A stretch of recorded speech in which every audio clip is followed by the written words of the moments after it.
Mr. Speaker, I come today to talk to you about something pretty basic. That is our Constitution.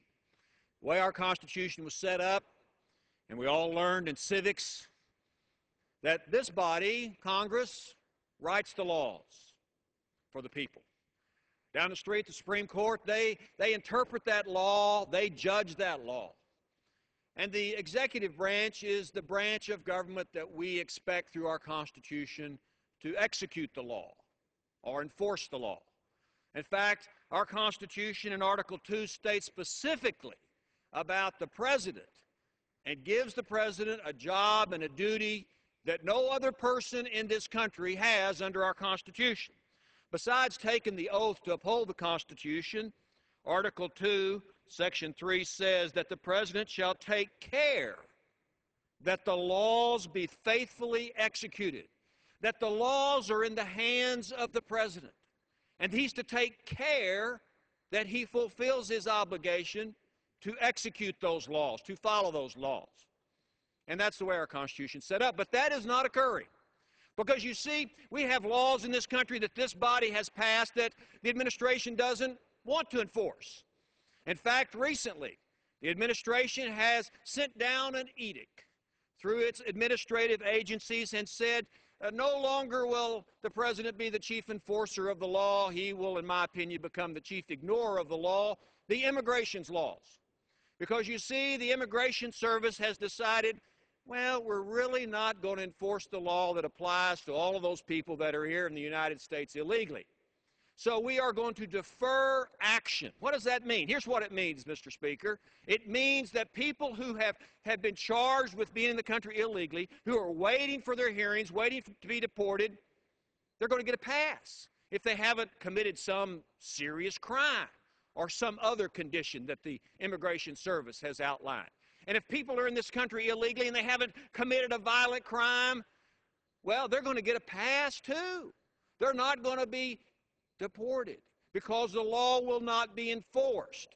The action of prosecuting them will be deferred indefinitely.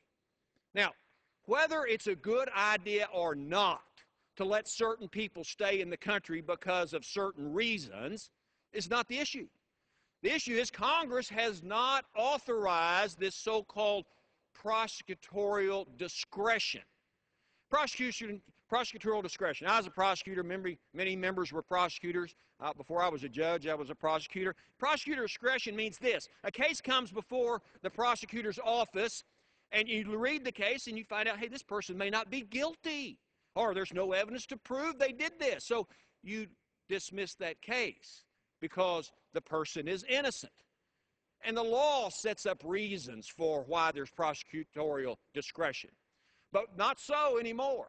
The Immigration Service has come up, and I ask unanimous consent that I can submit the 20 reasons why people should not be deported any longer.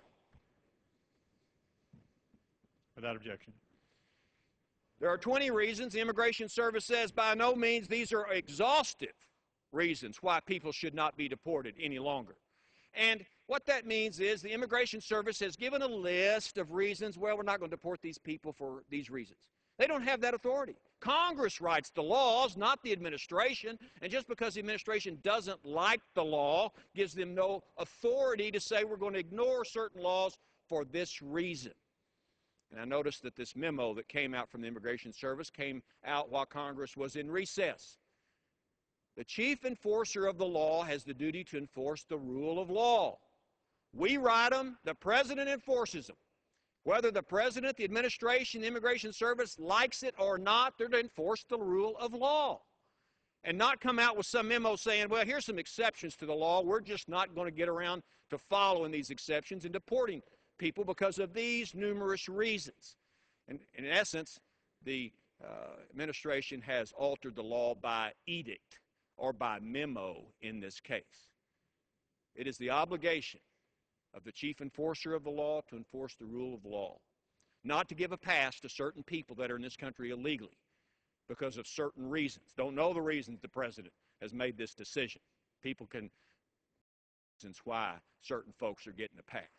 But it's great news for people who are in the country illegally. It's great news for people who are coming to the country illegally. It's okay to stay in America as long as you don't commit some serious crime in the United States.